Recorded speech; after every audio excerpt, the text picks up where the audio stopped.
So my first experience in ballroom dance was I was 12 years old, 7th grade, and my school required that you have a PE credit be fulfilled. I did that in the first semester. I took PE.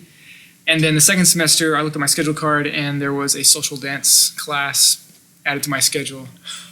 I remember thinking to myself, I'm going to transfer out of this class as soon as I can. I went home, and I told my mom what had happened, and she said, absolutely not. You have to stay in the class.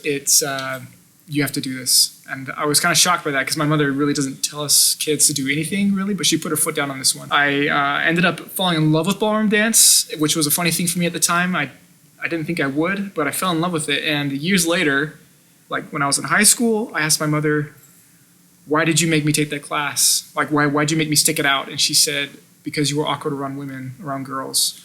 And I thought, thanks.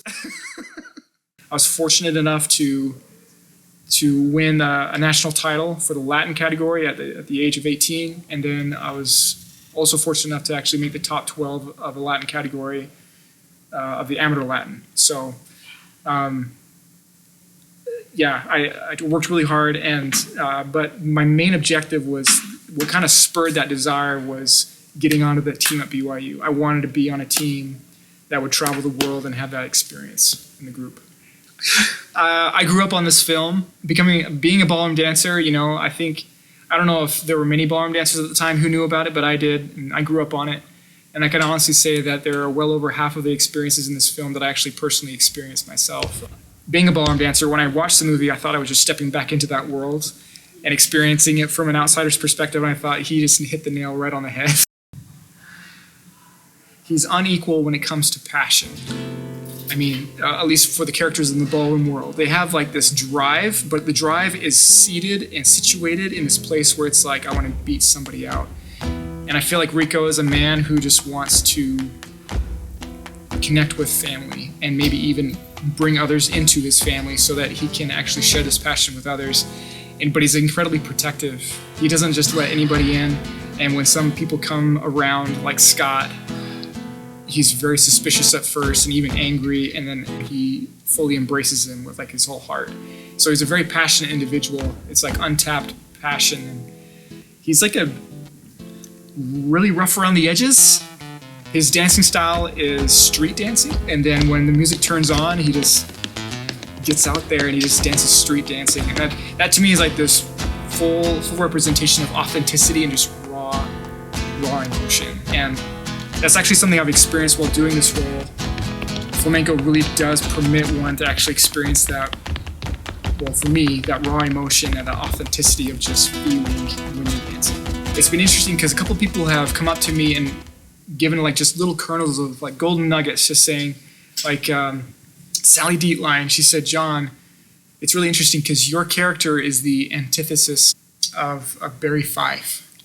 And so that was a really eye-opening moment for me because even though Rico, like overall, he doesn't spend a whole lot of time on the stage, but he's memorable with his dialogue and especially his dancing. He kind of leaves an impression. And he's the antithesis of like this Barry Fife who wants complete control. He self-tans, he wears a toupee. Rico's like, he could be fat and balding and he'd still come out and be like, I'm who I am. It's okay. That's a hard one. I think I might have two. There's a moment where he walks out and he sees Scott and Fran. He catches them like talking for the first time together. He sees it for the first time. She says, this is my dance partner. And he's like, this is Natalie.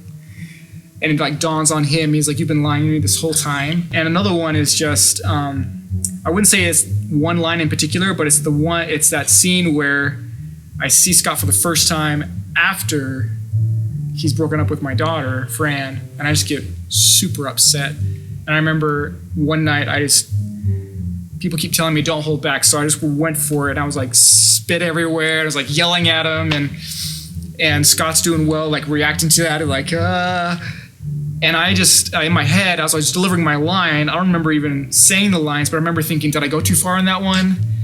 Yeah, I walked into the show. I don't speak Spanish, but I do speak French, and so having gone through an experience where I actually had to learn the rules of pronunciation in a different language, And it's been interesting because I go back upstairs to like say hello to friends who come see me, and they're like, "Oh yeah, so you speak Spanish?" I'm like, "No, I don't understand all that I'm saying. I understand now because I read the script, but I don't speak Spanish."